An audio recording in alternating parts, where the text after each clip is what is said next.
Hi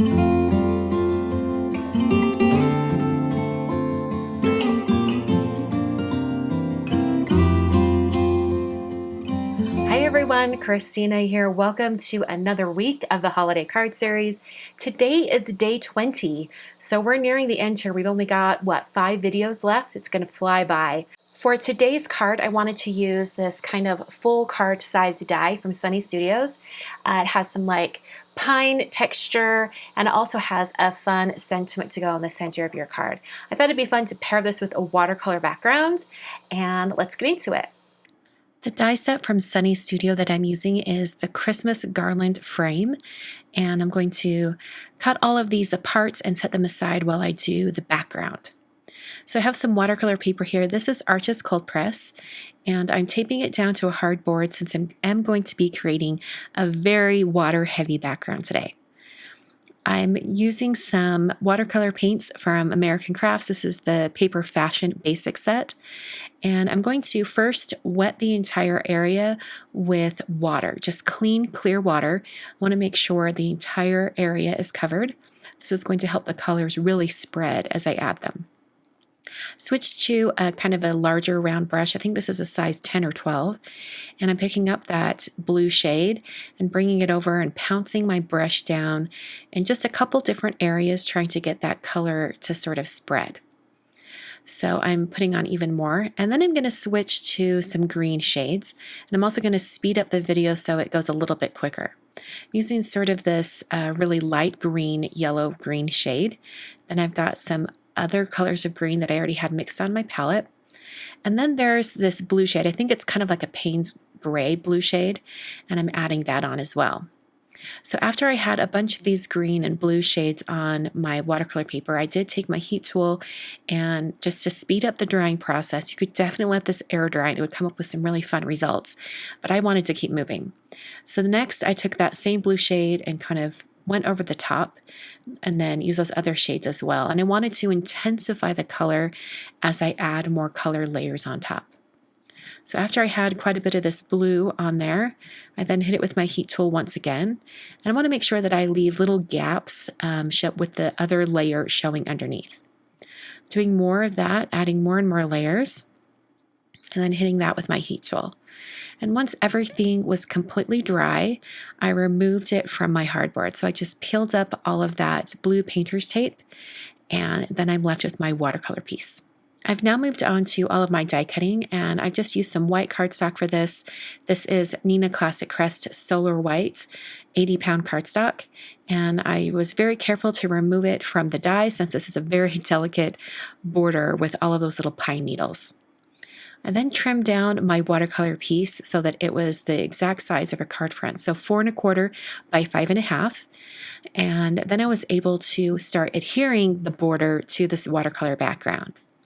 So this was a little bit tedious, but I did take some glue. This is Gina K Designs Connect glue, and I added little dots of glue all over this background, and as well as taking it around the outside border, that solid border.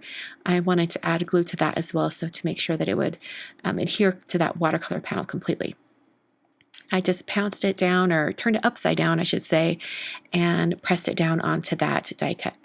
In hindsight, I think it would have been easier to leave the watercolor paper really large, not cut it down, and then use an X-Acto knife and trim it to the size of the die anyway, because I ended up having to trim it with my knife. I then prepped my card base using some Neenah Classic Crest Solar White 110-pound cardstock, and I scored that at 5 1/2 to create a side folding card. So I'm going to put my watercolor panel directly onto the front of this card. And then I took the Merry Christmas dies that I also cut out using that same die set from Sunny Studio, and I put that directly over that center area. I left a little bit of a space near the bottom so that I could add an additional greeting down there as well. So I did, after I adhered it, I used an acrylic block just to press it down onto that background so that as it dried, it stayed in contact with the watercolor paper. Then I adhered that Christmas, the second half of that greeting, and then I prepped my smaller greeting area.